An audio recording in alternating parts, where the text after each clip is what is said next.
दोस्तों, गांव की मिट्टी में कुछ अलग ही खुशबू होती है। ये कहानी है रामपुर गांव की, जहां के लोग अपनी सादगी में ही खुश रहते हैं। आज हम जिस किरदार की बात करेंगे, उनका नाम है बासुदेव। एक सीधे सादे गरीब किसान जिन्होंने कभी अमीरी का सपना नहीं देखा, लेकिन गरीबी में भी अमीरी का सुख कैसे पाया, यही है इस कहानी की असली सीख। तो चलिए दोस्तों, कहानी शुरू करते हैं। रामपुर गांव का एक कोना, जहां बासुदेव छोटी सी झोपड़ी में अपने 2 बच्चों के साथ रहते थे। बेटे का नाम मोहन और बेटी का नाम शीला था। उनके पास ना ज्यादा जमीन, ना ज्यादा कमाई। बासुदेव दिन रात खेतों में काम करता और अपने परिवार का पालन पोषण करता।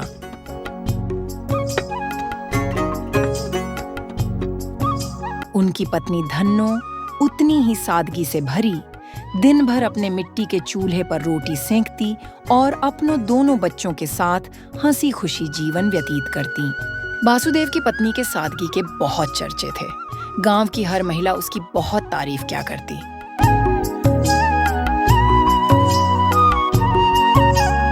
बासुदेव अपने 2 बैलों नंदू और भोलू के साथ खेतों में जुटे रहते।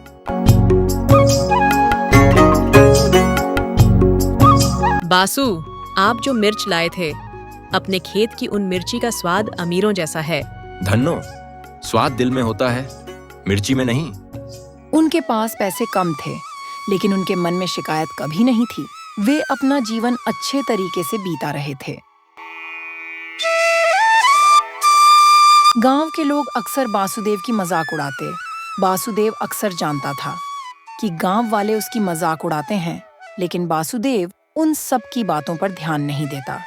वह अपने काम से काम रखता। एक दिन बासुदेव अपने खेतों से लौट रहा था। रास्ते में कुछ गांव वाले आपस में बात कर रहे थे। उनकी नजर बासुदेव पर पड़ती है। बिरजू, गांव का सबसे ज्यादा पैसे वाला आदमी, कहता, बासु, तुम भी क्या किसान हो? ना नए कपड़े, ना मोटा अनाज, ऐसे कैसे चलेगा?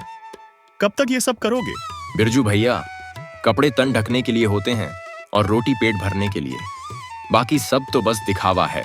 बासुदेव अपनी जिंदगी अमीरों से कम नहीं समझता, क्योंकि वह अपनी मेहनत से खेतों में काम करता और अपनी हलाल कमाई से अपने घर का खर्च चलाता। भोलानाथ, बासुदेव का बचपन का दोस्त, हर शाम उनके घर आता। दोनों एक दूसरे के बहुत करीबी थे। दोनों बैठकर आम के पेड़ तले बातों में समय बिताते। बासु, तुम्हारी बातें सुनकर तो लगता है अमीरी गरीबी बस मन की बात है। सब कुछ अच्छा चल रहा था।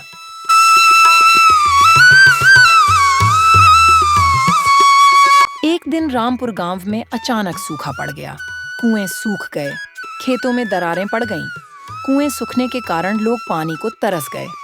बिरजू महतो जैसे बड़े किसान परेशान हो गए, पर बासुदेव वही शांत, वही मुस्कुराते। अब क्या होगा बासु? हमारे पास तो जमा भी कुछ नहीं है। धन्नो, चिंता छोड़ो, सुख दुख तो आते जाते रहते हैं। सब ठीक हो जाएगा, बस अपना हौसला कायम रखो। बासुदेव थोड़ा सा पढ़ा लिखा व्यक्ति था। वह एक दिन अपनी पत्नी से कहता है, धन्नो, क्यों ना गांव के बाहर वाले बच्चों को पढ़ाना शुरू कर दिया जाए? हाँ, कर दो, ये तो बहुत अच्छी बात है। इससे हमारा घर का खर्चा भी चलता रहेगा। बासुदेव ने बाहर गांव के बच्चों को कोचिंग पढ़ाना शुरू कर दिया। उन्हें मुफ्त में पढ़ाई करवाते और बदले में लोग उन्हें दूध दही दे जाते।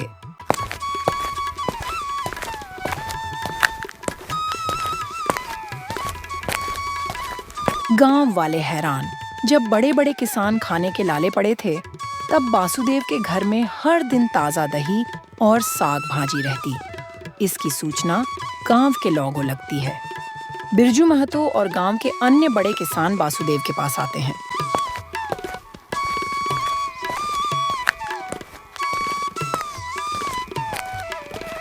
बासु, तुम्हारे पास कौन सा जादू है? हमारे भंडार खाली हो गए और तुम्हारे घर में रोज ताजी चीजें कैसे आती हैं? भैया, मैंने कभी किसी से ज्यादा नहीं मांगा, पर जो मिला उसे पूरे गांव के साथ बांटा। और शायद इसी में अमीरी है। दिखावे की अमीरी में कुछ नहीं रखा। अगले दिन गांव के कुछ लोग आपस में बात कर रहे थे। बासुदेव का दोस्त भोलानाथ वहां आ जाता है। भोलानाथ ने गांव वालों से कहा, देखो बिरजू भैया, बासु ने कभी लालच नहीं किया। जो कुछ उसके पास था वो सबके साथ बांटा। असली सुख तो इसी में है।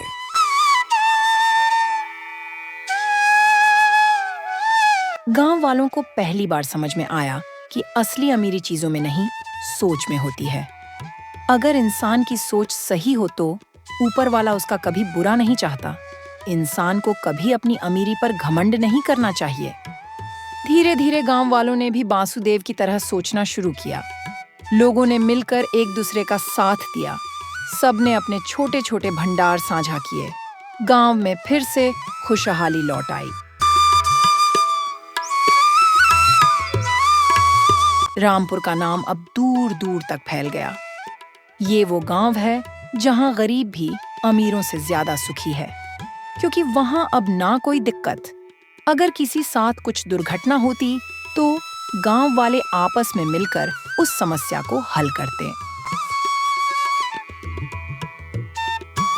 बासुदेव के घर अब भी वही मिट्टी का चूल्हा था, वही पुराने खाट पर बैठना था, लेकिन उनके दिल में जो संतोष था वो उन्हें किसी राजा से कम नहीं बनाता था।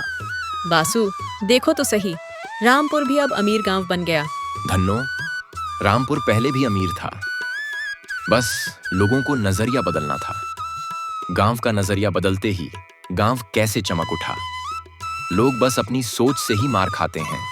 अब सभी गांव के किसान एक दूसरे को अपना भाई समझते और किसी को भी अपने से छोटा नहीं समझते, चाहे कोई छोटा किसान हो, बड़ा। उन्होंने अब सबका सम्मान करना शुरू कर दिया। बासुदेव अब खेती करता और शाम को बच्चों को कोचिंग भी पढ़ाता।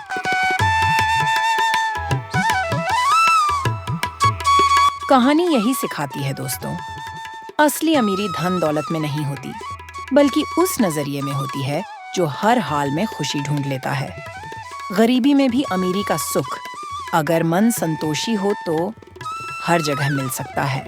दोस्तों, ये कहानी हमें सिखाती है, अगर हमारी सोच और हमारे काम अच्छे होंगे तो दुनिया हमें झुककर सलाम करेगी।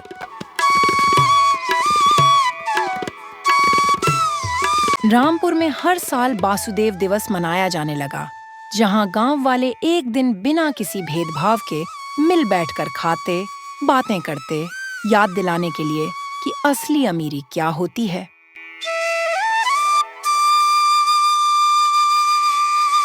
अगर आपको यह सच्ची और सीधी कहानी पसंद आई हो तो द ग्रेट टून को सब्सक्राइब कीजिए और ऐसी ही देसी विलेज स्टोरीज के लिए जुड़े रहिए। धन्यवाद।